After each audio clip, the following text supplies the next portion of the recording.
Et après lui, le docteur Erika qui va parler, puis on va Politique continuer. a renforcé l'espoir à la jeunesse. Et Voilà. Grace, on va se voir après. Ok.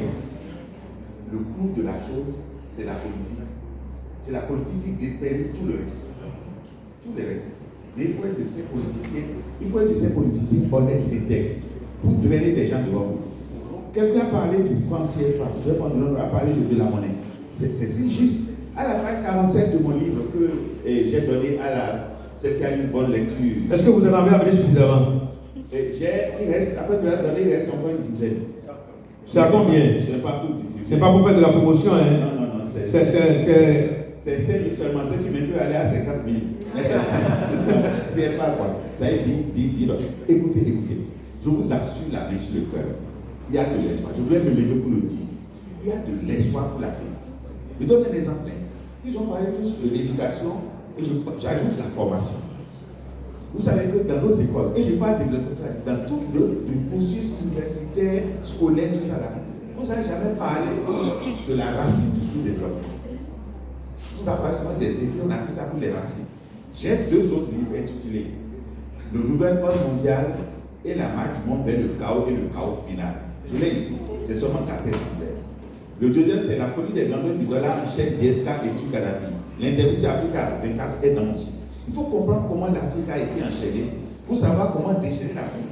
Dans ce livre tout à l'heure, elle n'a pas fini de lire, mais j'ai dit le fleuve Congo à lui seul suffirait pour électrifier toute l'Afrique et n'en resterait pour un vendre à l'Occident. Il n'y a pas à Djalala, il n'y a pas à Kosovo dedans. Le fleuve Congo à lui seul. Que fait l'Union africaine? D'abord, l'OIA a passé à l'IA. Il n'y a qu'un seul eau qui a changé.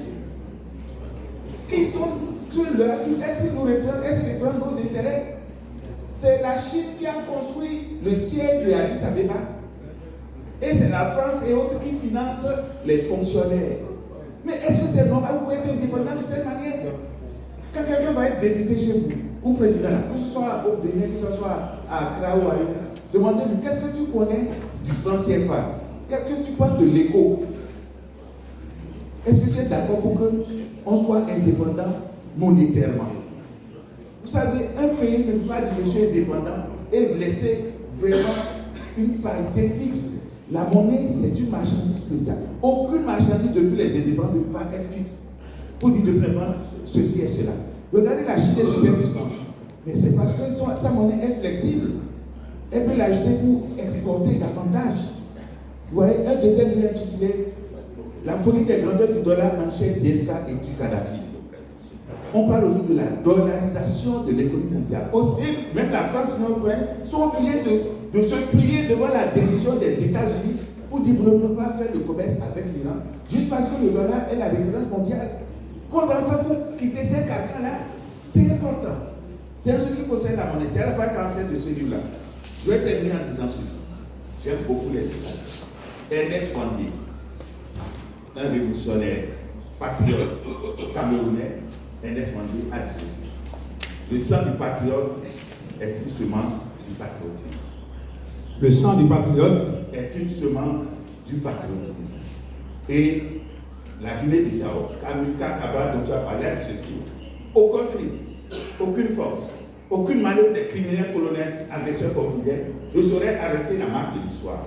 La marche irréversible des peuples de la Guinée-Bissau et des îles du Cap-Vert vers l'indépendance formant beaucoup de générations. Quand on dit 1000 se présentent, c'est comme ça qu'on peut changer les choses. N'ayez pas peur, il y a de l'avenir. Et je disais tout à l'heure, la superficie de l'Afrique tout élimée, c'est 30 millions de kilomètres carrés. Mais la superficie réunie de toute l'Union européenne, de l'Inde, du Pakistan, de la Chine, des États-Unis réunis, c'est encore 30 millions de kilomètres carrés. Vous voyez, il y a de l'espoir. Il suffit de mettre en valeur nos ressources. L'Afrique ne doit pas importer. Je suis d'accord avec le Nigeria qui veut développer sa culture de riz interne. On ne doit pas importer du riz et exporter. On peut se nourrir. Hier, on venait, il faisait loin, mais j'ai vu des brousses de gauche à droite. Que font ces brousses-là?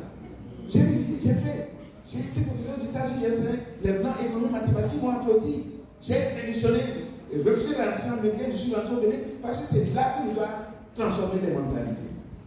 Comprenez ce que je dis? On doit prendre les risques. Et le risque, c'est maintenant quelle est ta part de risque? C'est à chacun de répondre à quelle est ma part de l'esprit que quelque chose change. On se plaint, on prend des choses non pas faites. Toi, qu'est-ce que tu veux faire? Pose-toi la question dans les mots. Merci beaucoup. Merci beaucoup.